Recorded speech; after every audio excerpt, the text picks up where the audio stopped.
Makeup ചെയ്യാൻ വേണ്ട ചേച്ചിയാണ് ഞാൻ.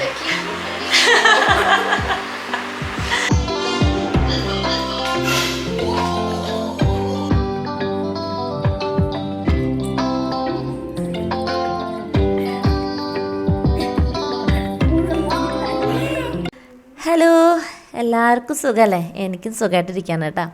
അപ്പോൾ ഞാൻ കഴിഞ്ഞ പ്രാവശ്യത്തെ ഇട്ട വീഡിയോൻ്റെ തുടർച്ചയാണ് കേട്ടോ ഇന്നത്തെ വീഡിയോ. കഴിഞ്ഞ പ്രാവശ്യം ഞാനൊരു മധുരം വെപ്പിൻ്റെ ഒരു വീഡിയോ ആണ് ഇട്ടത്. ഇന്ന് അതിൻ്റെ തുടർച്ചയാണ്. കാരണം ഞാൻ മധുരവെപ്പ് ഫംഗ്ഷൻ കഴിഞ്ഞിട്ട് ഞാൻ നേരെ പോയത് എൻ്റെ അനിയത്തിയുടെ വീട്ടിലേക്കാണ്. അനിയത്തിയുടെ വീട്ടിൽ പള്ളിപ്പെരുന്നാളായിരുന്നു. അപ്പോൾ പോയില്ലെങ്കിൽ അതൊരു സങ്കടമാവുമല്ലോ എന്ന് വെച്ചിട്ട് അനിയത്തിയുടെ വീട്ടിലേക്ക് പോയി. അവിടെ ഒരു നേരം നിന്ന് പിറ്റേ ദിവസം എനിക്ക് കുറച്ച് മേക്കപ്പും പരിപാടികളൊക്കെ ഉണ്ട്. നാളത്തെ ആങ്കർ ഞാനായതുകൊണ്ട് അത്യാവശ്യം ഇത്തിരി വൃത്തിയിലും മെനയിലും പോകണമല്ലോ.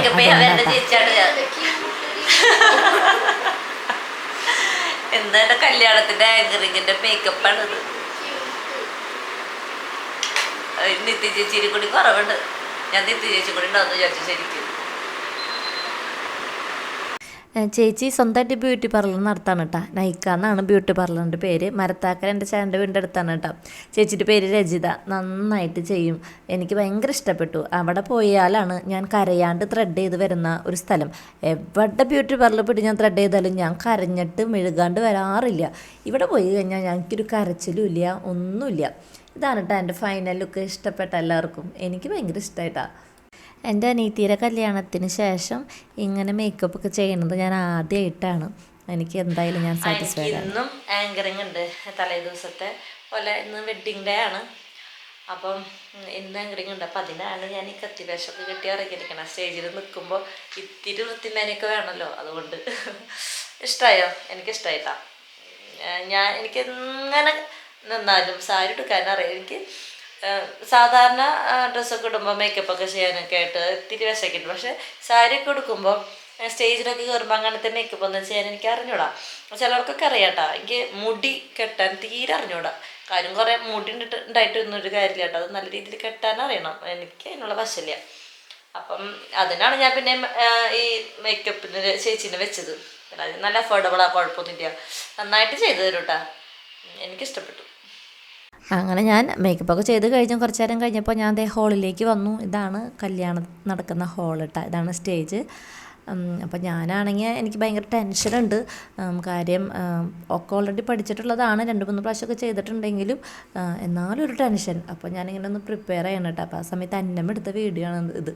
പിന്നെ കുറച്ച് നേരം പഠിച്ചു. പിന്നെ ബന്ധുക്കളൊക്കെ കണ്ടപ്പോൾ പിന്നെ നമ്മുടെ മെയിൻ പഴയ സ്വഭാവത്തിലേക്ക് തിരിച്ചു പോയി. കുറേ നേരം ഇരുന്ന് കത്തിയൊക്കെ അടിച്ച് വർത്താനമൊക്കെ പറഞ്ഞു. പിന്നെ ചെക്കന് പെണ്ണെത്താറായി എന്ന് പറഞ്ഞപ്പോൾ പിന്നെ ഒരു ടെൻഷൻ അങ്ങ് കയറിയിട്ടാണ്. ഞങ്ങൾ കല്യാണത്തിന് കളർ കോഡ് വെച്ചതേ റെഡ്, പിങ്ക് അതിലൊക്കെ ഷെയ്ഡിൽ പെട്ട സാരിയൊക്കെ എടുക്കാം എന്നായിരുന്നു.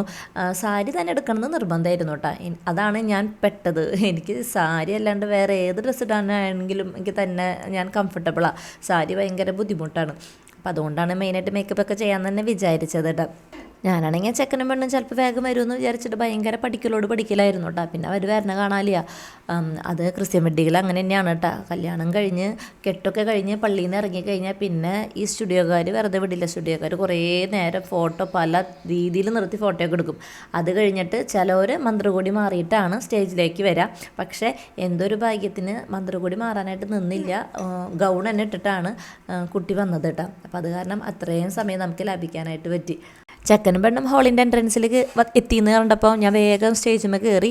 പിന്നെ നമുക്ക് നമ്മുടെ പണി തുടങ്ങിയല്ലോ. അപ്പം എന്നെക്കൊണ്ട് പറ്റുന്ന രീതിയിലൊക്കെ ഭംഗിയായിട്ടൊക്കെ ഞാൻ ആങ്കറിങ് ചെയ്തു കേട്ടോ. അപ്പം എൻട്രൻസിൽ വെച്ചിട്ട് തന്നെ ബൊക്കിമാലൊക്കെ കൊടുത്തിട്ട് അവരെ സ്റ്റേജിലേക്ക് വെൽക്കം ചെയ്യും. അപ്പം ഞങ്ങളുടെ കസിൻസ് പിള്ളേർ, നന്നായി കളിക്കുന്ന ചെറുപ്പം പിള്ളേരുകൾ ഇന്നാണ് അവരുടെ ഡാൻസ് ഞങ്ങൾ ഇന്നത്തേക്കാണ് മാറ്റി വെച്ചത് കേട്ടോ. അങ്ങനെ ഞങ്ങളുടെ പ്രതീക്ഷകൾക്കൊന്നും ഭംഗം വരുത്താതെ അവർ അടിപൊളിയായിട്ട് തന്നെ കളിച്ചു.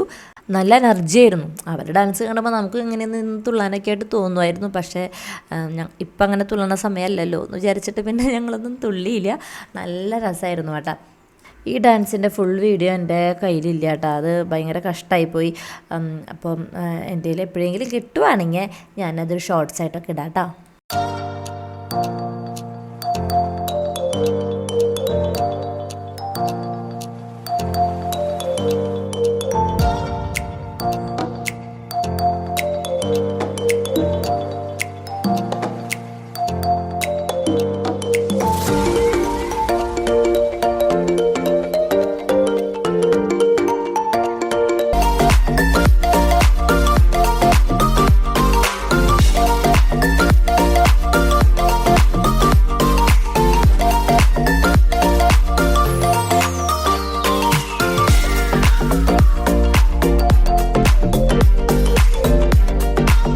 അങ്ങനെ ഞങ്ങൾ ചെക്കനും പെണ്ണിനും അതിഗംഭീരമായിട്ടുള്ളൊരു വരവേൽപ്പ് തന്നെ നല്ല ഡാൻസൊക്കെ കളിച്ച് നടത്തി കേട്ടോ. പിള്ളേരൊക്കെ നന്നായിട്ട് കളിച്ചു. അവർ ഡാൻസ് സ്റ്റേജിൽ കയറി നിന്നിട്ടുള്ള ഡാൻസ് പെർഫോമൻസ് ഒക്കെ ഉണ്ടായിരുന്നു. അതാണ് ഞാൻ പറഞ്ഞത് കിട്ടിയില്ല എന്ന് പറഞ്ഞത്. അങ്ങനെ എൻ്റെ ആങ്കറിങ്ങൊക്കെ തുടങ്ങി. എന്നെക്കൊണ്ട് പറ്റുന്ന രീതിയിൽ രസമായിട്ട് ചെയ്യാനൊക്കെ ആയിട്ട് ഞാൻ പരമാവധി ട്രൈ ചെയ്തു കേട്ടോ. പിന്നെ ഈ ആങ്കറിങ് തുടങ്ങിയപ്പോൾ ആരും കണ്ടിട്ടില്ല, ഞാൻ മാത്രമേ കണ്ടിട്ടുള്ളൂ. നന്ദനം സിനിമയിൽ പറഞ്ഞ പോലെ ഞാനേ കണ്ടുള്ളൂ, ഞാൻ മാത്രമേ കണ്ടുള്ളൂ എന്ന് പറഞ്ഞ പോലെ എൻ്റെ കൈ വിറയ്ക്കണത് ഞാനേ കണ്ടിട്ടുണ്ടായിരുന്നുള്ളൂ കേട്ടോ. പിന്നെ അവസാനം ഞാൻ പകുതി എത്തിയപ്പോൾ ഞാൻ ഒന്ന് പ്രാർത്ഥിച്ചു, എൻ്റെ ദൈവമേ ഒരു ധൈര്യം തരണേ, എനിക്ക് ടെൻഷനായിട്ട് പാടില്ല. പിന്നെ അതെങ്ങടാ ടെൻഷൻ പോയെന്ന് അറിയില്ല. പിന്നെ ഒരു കുഴപ്പമില്ലാണ്ട് തന്നെ എനിക്ക് നന്നായിട്ട് പെർഫോം ചെയ്യാൻ പറ്റി കേട്ടോ. നമ്മുടെ സ്റ്റേജ് ഫിയർ പോകണമെങ്കിൽ നമ്മൾ സ്റ്റേജിലേക്ക് കയറുക തന്നെ വേണം. സ്റ്റേജിലേക്ക് കയറി പെർഫോം ചെയ്യാണ്ട് നമ്മുടെ പേടി പോവില്ല. നാലാളുടെ മുന്നിൽ പറയാനായിട്ട് പേടിയുള്ളവരാണെങ്കിൽ രണ്ടും കൽപ്പിച്ച് അങ്ങ് കയറി പറയണം. അതിനുള്ള ധൈര്യമാണ് ഇതിന് ഏറ്റവും ഇമ്പോർട്ടൻ്റ് കേട്ടോ. ആ ധൈര്യം ഇങ്ങനെ സ്റ്റേജിലേക്ക് കയറിയിട്ട് തന്നെ നമുക്ക് കിട്ടുള്ളൂ. അതിൻ്റെ ഒരു ഉത്തമ ഉദാഹരണമാണ് ഞാൻ. എനിക്ക് ആദ്യമൊക്കെ ഭയങ്കര പേടിയായിരുന്നു. പിന്നെ ഞാൻ ചെറിയ പ്രോഗ്രാംസൊക്കെ ഇങ്ങനെ അവതരിപ്പിച്ചിട്ടാണ് ഇങ്ങനത്തെ പേടിയൊക്കെ പോയത് കേട്ടോ. ഇപ്പം 2-3 പ്രാവശ്യം ഞാനിങ്ങനെ ആങ്കറിങ്ങൊക്കെ ചെയ്തിട്ടുണ്ടെങ്കിൽ കുറച്ച് നാൾ ഗ്യാപ്പ് എടുത്തപ്പോൾ ഒരു ചെറിയൊരു ടെൻഷൻ ഉണ്ടായിരുന്നു. പക്ഷേ ഇത് ചെയ്തപ്പോൾ ഒരു ഭയങ്കര ഒരു ആത്മവിശ്വാസം കിട്ടി. അപ്പോൾ ഇനി നമുക്ക് ആങ്കറിങ്ങൊക്കെ ചെയ്യുമ്പോഴായാലും ഇനി എന്തോ ഒരു ധൈര്യം തോന്നുക. ഇപ്പോഴായാലും ഞാനിപ്പോൾ പറഞ്ഞുകൊണ്ടിരിക്കുമ്പോഴായാലും എനിക്ക് തോന്നാം ഇനി ആയാലും എനിക്കൊരു പേടിയില്ലാണ്ട് ചെയ്യാൻ പറ്റും എന്നുള്ളത് കേട്ടോ. എനിക്കത് കാരണം സ്റ്റേജിലേക്ക് കയറുന്ന പേടിയൊന്നല്ലായിരുന്നു, എനിക്ക് ഇത് വൃത്തിയായിട്ട് ചെയ്യാൻ പറ്റുമോ എന്നുള്ളൊരു പേടി മാത്രമേ ഉണ്ടായിരുന്നുള്ളൂ കേട്ടോ. അല്ലാണ്ട് ഇങ്ങനെ ക്രൗഡിനെ കാണുമ്പോഴത്തെ ഭയമൊന്നും ഉണ്ടായിരുന്നില്ല. അത് ചെറുപ്പത്തിലായിരുന്നു. പിന്നെ ഞാനിങ്ങനെ കുറേ മോണാക്റ്റും പാട്ടും ഡാൻസൊക്കെ കളിച്ച് ആ പേടിയൊക്കെ പോയിട്ടുണ്ടായിരുന്നു. പിന്നെ അതേ ഞങ്ങളുടെ എല്ലാ പെർഫോമൻസും കഴിഞ്ഞ് ഞാൻ എൻ്റെ ബന്ധുക്കളുടെ ഇടയിലേക്ക് ഇറങ്ങി വീണ്ടും വന്നു കേട്ടോ. എൻ്റെ ബന്ധുക്കളോടോ എൻ്റെ ഫ്രണ്ട്സിനോടോ ഒക്കെ ഒരുപാട് ഇങ്ങനെ വർത്താനം പറഞ്ഞ് നമ്മളെ തന്നെ മറന്നിരിക്കുന്ന ഒരു സിറ്റുവേഷൻ ഉണ്ടല്ലോ. ആ ഒരു സിറ്റുവേഷനിലാണ് നമ്മുടെ എല്ലാ സ്ട്രെസ്സും നമ്മൾ മറക്കുക, വേദനകൾ മറക്കുക. എൻ്റെ കാര്യത്തിൽ അങ്ങനെയാണ് കേട്ടോ. നിങ്ങളുടെ കാര്യത്തിലൊക്കെ എങ്ങനെയാണ്?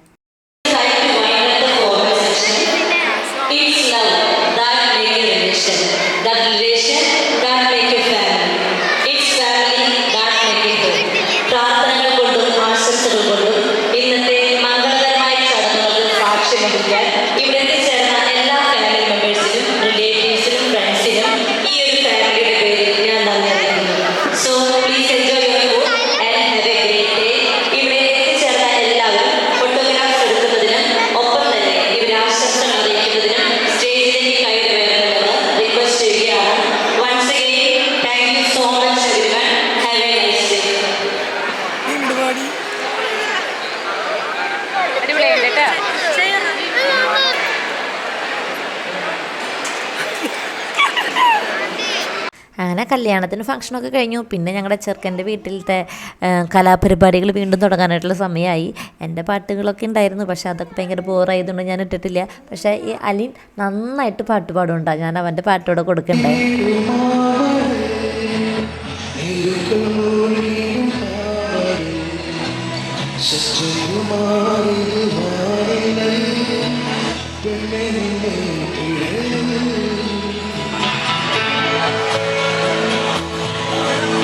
അങ്ങനെ കല്യാണമൊക്കെ അതിഗംഭീരമായിട്ട് കഴിഞ്ഞു. ഇത് ഇപ്പോഴത്തെ വീഡിയോ കല്യാണം കഴിഞ്ഞ 2 ദിവസം കഴിഞ്ഞിട്ടെടുത്ത വീഡിയോ ആണ് കേട്ടോ. ഇന്ന് അന്നമ്മേരെ ബർത്ത്ഡേ ആയിരുന്നു. January 7 അന്നമ്മേരെ ബർത്ത്ഡേ ആണ്. അപ്പം അന്നമ്മയ്ക്ക് 12 വയസ്സൊക്കെ ആയി. അപ്പോൾ അന്നമ്മോട് ചോദിച്ചപ്പോൾ എന്ത് വേണമെന്ന് ചോദിച്ചപ്പോൾ അവൾക്ക് KFC കഴിക്കണം എന്ന് പറഞ്ഞു. അപ്പോൾ ഞങ്ങൾ KFC കഴിക്കാനായിട്ട് ഞങ്ങളുടെ വീടിൻ്റെ അടുത്തുള്ള KFCയുടെ ഒരു ഷോപ്പുണ്ട്, അവിടേക്ക് തന്നെ പോന്നു. പോയിട്ട് തന്നെ കഴിക്കാമെന്ന് പറഞ്ഞു. അപ്പം അങ്ങനെ അവിടെ പോയി. അപ്പോൾ അവിടെ ഇങ്ങനെ നമ്മൾ ഓർഡർ ഇങ്ങനെ പൈസയൊക്കെ ഓൾറെഡി കൊടുത്ത് നമ്മൾ സെൽഫ് ഓർഡർ ചെയ്യണം. അപ്പോൾ അങ്ങനെയൊക്കെ ചെയ്ത് അത് നല്ലൊരു സിസ്റ്റമായിട്ട് എനിക്ക് തോന്നിയിട്ടാണ്. പിന്നെ പൈസ വാങ്ങാൻ കാഷ്യറിൻ്റെ ഒന്നും ആവശ്യമില്ല, നമ്മൾ തന്നെ ഓർഡർ ചെയ്യുക. ഗൂഗിൾ പേ വഴിയോ കാർഡ് വഴിയോ നമുക്ക് ഓർഡർ ചെയ്യാം. അങ്ങനെ നമുക്കിങ്ങനെ ഓർഡർ ചെയ്ത് കഴിഞ്ഞാൽ ഓരോ നമ്പർ അനുസരിച്ച് അവർ വിളിക്കും. അതിനനുസരിച്ച് നമ്മൾ പോയി വാങ്ങിക്കൊണ്ടുവരിക, പിന്നെ കഴിക്കുക തന്നെ. അന്നമ്മയ്ക്ക് ഭയങ്കര സന്തോഷമായിട്ടാ. പിന്നെ ആദൂട്ടിനും ആൻ്റപ്പനും ഓരോന്ന് പറഞ്ഞിട്ട് ഒന്നും തല്ലുകൂട്ടൊക്കെ ഉണ്ടായിരുന്നു ആ ജ്യൂസ് കുടിക്കണതിൻ്റെ പേരിൽ. ഞാൻ പിന്നെ അത് കണ്ണടച്ച് വിട്ടു. നമ്മൾ വീട്ടിലാണെങ്കിൽ നമുക്ക് നല്ല ചീത്ത പറയാം, വല്ലയിടത്ത് പോയിട്ട് പുറത്ത് പോയിട്ട് നമുക്കത് ചെയ്യാനായിട്ട് പറ്റില്ലല്ലോ. ഞാനിവിടെ നിന്ന് ആൻ്റപ്പനെ നോക്കിയിട്ട് കണ്ണൊക്കെ ഇറുക്കുന്നുണ്ട്. അപ്പോൾ അതാണ് പിന്നെ കുറച്ച് നേരം കഴിഞ്ഞപ്പോൾ അവനിങ്ങനെ നല്ല കുട്ടിയായിട്ടൊക്കെ ഇരുന്നത് കേട്ടോ. പിന്നെ ചേട്ടന് പിന്നെ തല്ലുകൂട്ടം കുറയ്ക്കാൻ വേണ്ടിയിട്ട് വേഗം ആൻ്റപ്പനും അന്നമ്മയ്ക്കും ആദൂട്ടിനൊക്കെ വിളമ്പി റെഡിയാക്കി കൊടുത്തു. പിന്നെ അത് അവിടെ പിടിച്ച് ചിക്കനൊക്കെ കഴിച്ചങ്ങ് ഇരുന്നോളൂല്ലോ, തല്ലുകൂട്ടം ഉണ്ടാവില്ലല്ലോ എന്ന് വിചാരിച്ചു. സാധാരണ KFC അതിലിപ്പോൾ ഒരുപാട് EFC അങ്ങനത്തെ ഒരുപാട് പലതരത്തിലുള്ള ഫ്രൈഡ് ചിക്കൻസ് ഉണ്ടല്ലോ. പക്ഷെ ഞാൻ ഈ KFCയുടെ കഴിക്കുന്നത് ആദ്യമായിട്ടാണ് കേട്ടോ. സത്യം പറയാമല്ലോ, ഞാൻ ആദ്യമായിട്ടാണ് കഴിക്കണേ. പക്ഷേ ഈ ചിക്കൻ കഴിച്ചപ്പോഴേ വേറെ എന്തോ ഒരു പ്രത്യേക ഒരു ടേസ്റ്റ് ആയിരുന്നു. കറക്റ്റ് ഉപ്പൊക്കെ പിടിച്ചിട്ടുണ്ട്, നല്ല രസമുണ്ടായിരുന്നു കഴിക്കാൻ കേട്ടോ. അങ്ങനെ കഴിച്ച് അധികം ബാക്കിയൊന്നും വന്നില്ല. ആ ഒരു കഷ്ണം മാത്രമേ ബാക്കി വന്നുള്ളൂ. അത് ഞങ്ങളെടുത്ത് വീട്ടിലേക്കും കൊണ്ടുപോയി. അത് പിറ്റേ ദിവസം കഴിച്ചു കേട്ടോ. പിന്നെ അത് വീഡിയോ ഇത്രയേ ഉള്ളൂ. ടാറ്റാ.